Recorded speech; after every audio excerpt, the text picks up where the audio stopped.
Well, good morning, PSC 1025, and welcome to week 13. So, the remainder of this course, we're going to focus on particular state and public policy issues.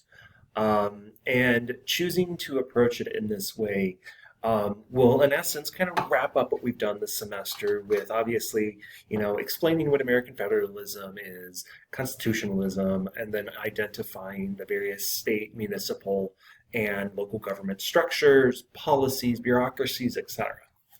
And so, with all of that in mind, this week we're going to focus on an important policy issue, but also increasingly polarized or complicated or conflict ridden issue, and that is public education. Um, as we know, historically, public education was the purview of states and localities. But over the last, 50 or so years, this has changed a little bit. And the role of the federal government has increased in understanding the ways to which public education is supported, the way it is monitored, the way it is evaluated, etc.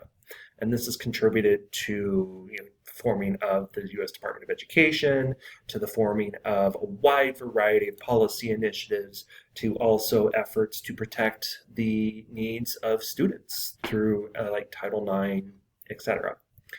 In terms of kind of a state and local issue, historically, right, public education has been a cornerstone of our democracy. It has been a place to where um, participation in government has been the greatest entry point, whether it's your parent teacher community to your local school board, to maybe even the state school board.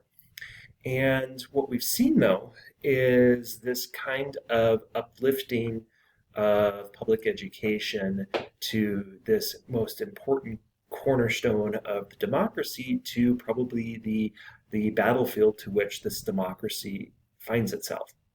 And so I would say increasingly in the last 20 or so years, right, public education has been the place where politicians on any side of the aisle have really found their political pawn to grow their power at the expense of American children.